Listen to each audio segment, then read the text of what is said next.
Soul Train wasn't just a music show. It was a cultural institution that celebrated black music, dance, and style every Saturday morning. Host Don Cornelius, with his smooth voice and cool demeanor, introduced performances from the biggest names in soul, funk, and R&B. Black kids rushed to finish their chores so they could watch the latest episode, eager to see their favorite artists perform, and dancers move down the Soul Train line with incredible moves. The show featured everyone from the Temptations to Marvin Gaye, showcasing the best of black musical talent. For many young black viewers, Soul Train was proof that their culture was beautiful, exciting, and worth celebrating. It wasn't just entertainment. It was a weekly reminder that black excellence deserved to be seen and heard. Good Times was groundbreaking because it centered a black family's daily life with both humor and heart. The Evans family lived in a Chicago housing project, and the show tackled serious issues like poverty, racism, and family dynamics while keeping audiences laughing. Black kids closely followed characters like JJ, Thelma, and Michael as they navigated their challenges and triumphs. The series addressed real topics that resonated with many black families, while never losing its sense of warmth and love. For black children watching at home, seeing a family that looked like they're facing similar situations was deeply meaningful. It made them feel seen and validated. Good Times wasn't just comedy. It was representation that mattered. Families would gather in their living rooms every week to watch episodes together, discuss them, and relate them to their own lives. Shaft changed the game for black cinema by presenting a black hero who was tough, intelligent, and undeniably cool. Richard Roundtree's portrayal of Private Detective John Shaft became instantly iconic.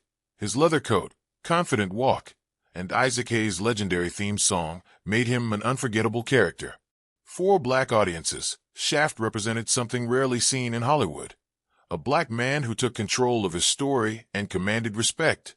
The film's success proved that black-led movies could be both critically acclaimed and commercially successful. Black kids who watched Shaft saw a hero who looked like them leading the action, not playing a sidekick. The movie's impact went beyond entertainment.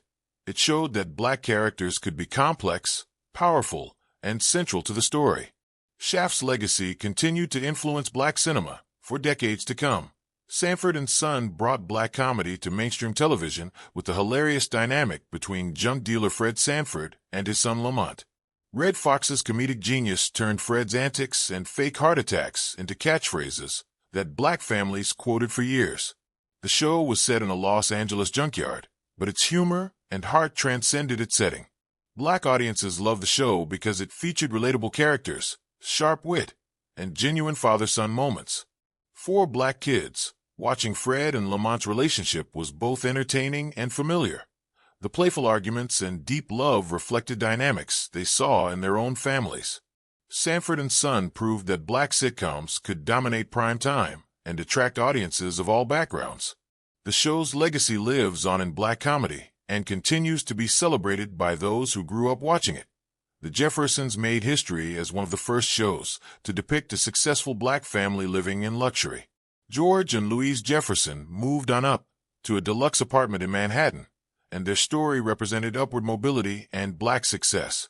The show tackled issues like race relations, class, and identity while delivering consistent laughs. Black families saw themselves represented in a way that was aspirational. It showed that success was possible and that black families could thrive. The theme song became an anthem, and characters like George's sharp wit and Louise's grace made them beloved figures. For black kids, the Jeffersons proved that their families could achieve anything and live proudly in any neighborhood. The show broke barriers and opened doors for future representations of black success on television. Roots was a television event that changed how America understood black history.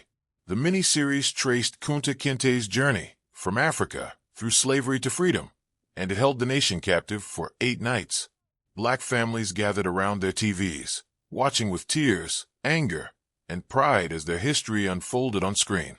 For black children, Roots was often their first deep encounter with the painful truth of slavery and the resilience of their ancestors. Parents and grandparents sat beside them, answering questions and absorbing the weight of what they were seeing. The series sparked conversations in homes, schools, and churches about identity, heritage, and resilience.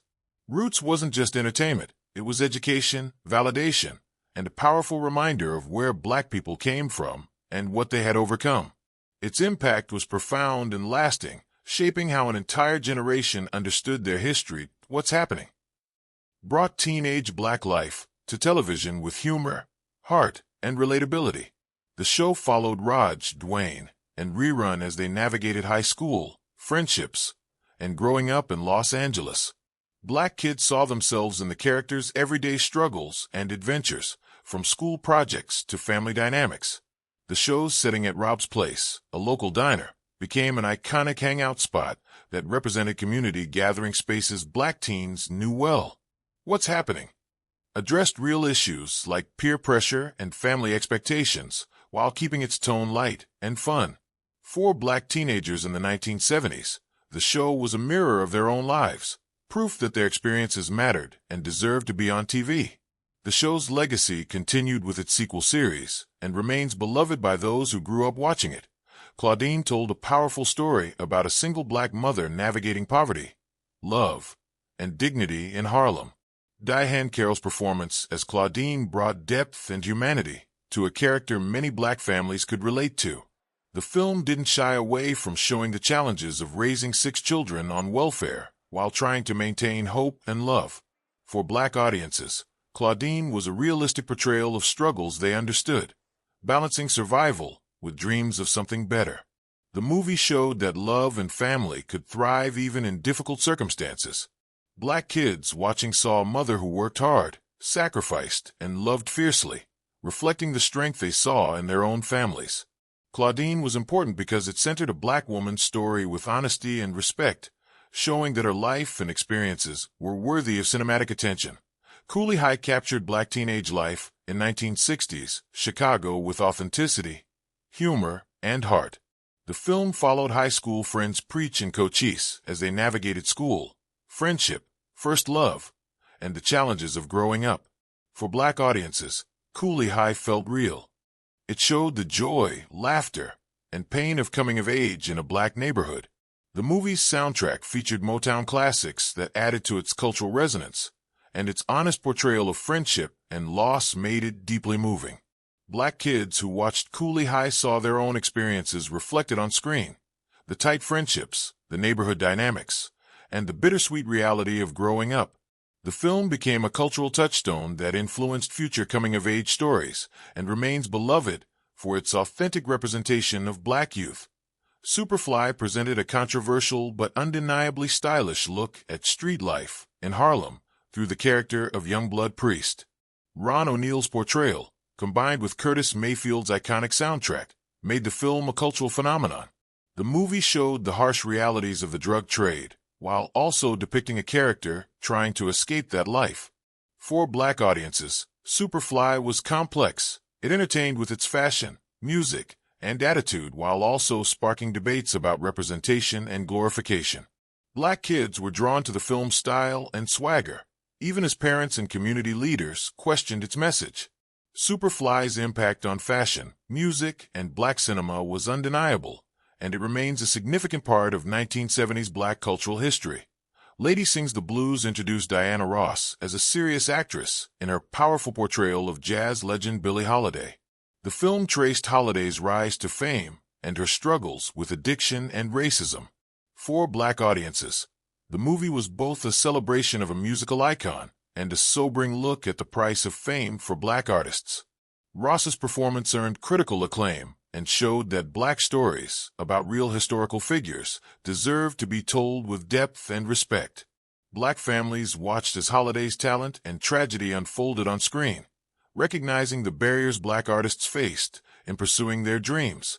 The film's music, featuring Holiday's classics, reminded viewers of the incredible cultural contributions Black musicians made to American music. Lady Sings the Blues was important representation that honored Black musical heritage. The Wiz reimagined The Wizard of Oz with an all-Black cast, bringing Black culture, music, and style to the classic story. Diana Ross played Dorothy, and the film featured Michael Jackson, Nipsey Russell, and Richard Pryor in a production filled with spectacular musical numbers. For Black kids, Seeing Dorothy as a black woman navigating a magical world was empowering and joyful.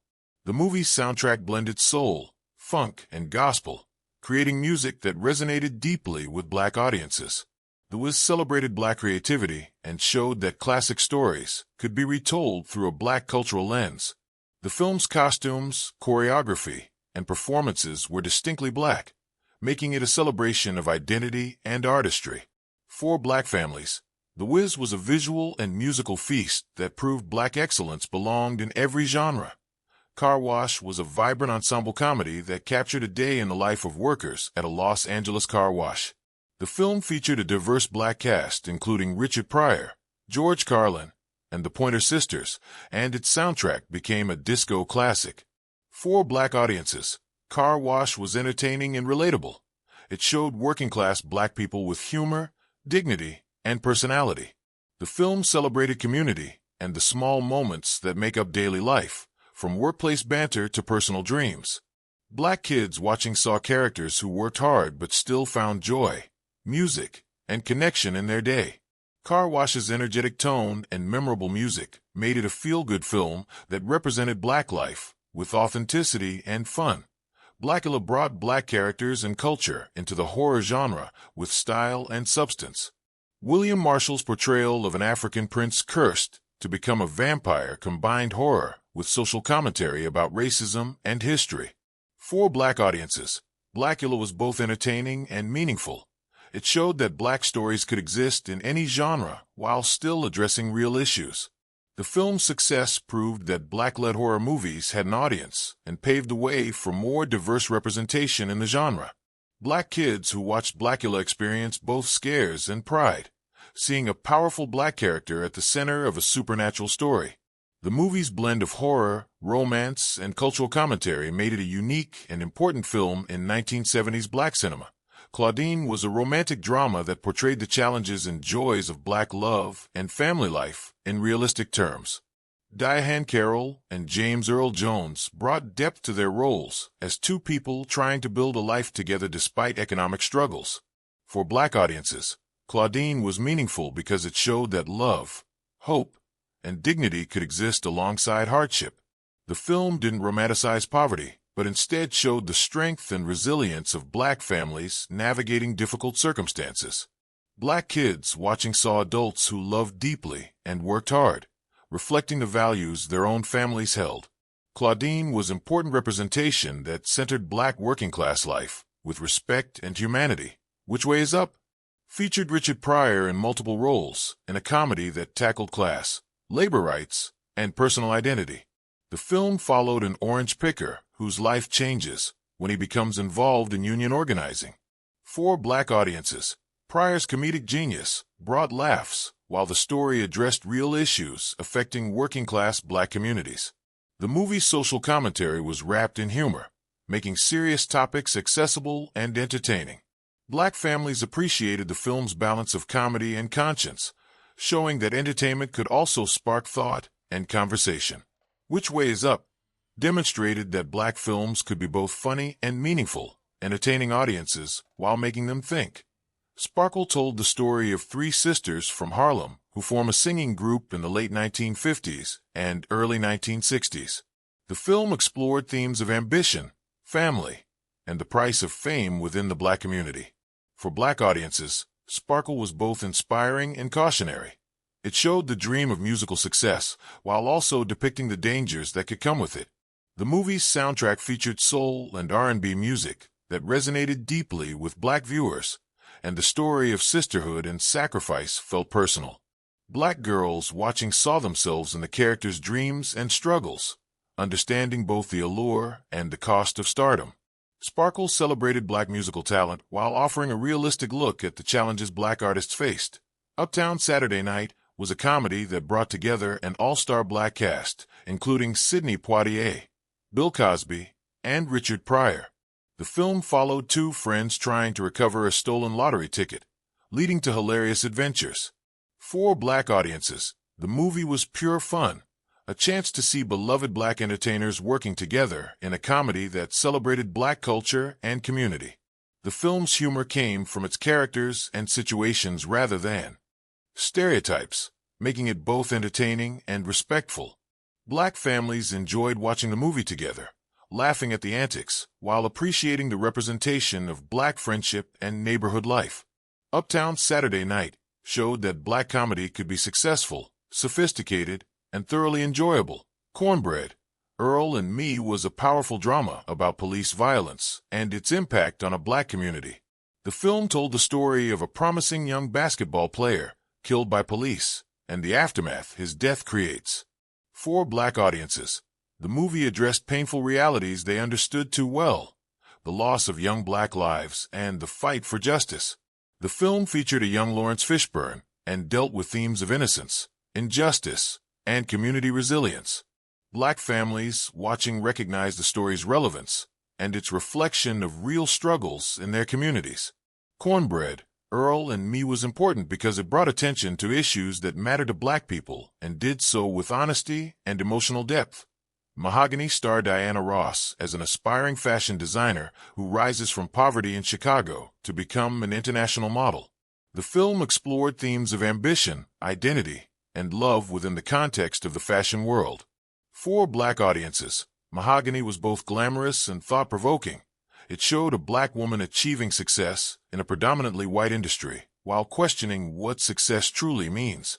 The movie's fashion, music, and romance made it entertaining, while its themes of self-discovery resonated with black viewers navigating their own paths. Black girls watching saw a black woman as the center of a glamorous story, proving that black beauty and talent belonged in any space. 5 on the Black Hand side celebrated black family love, while acknowledging that change and growth are natural parts of family life. Let's Do It Again reunited Sidney Poitier and Bill Cosby in a comedy about two friends who use hypnosis to rig a boxing match. The film combined humor with themes of friendship, loyalty, and community.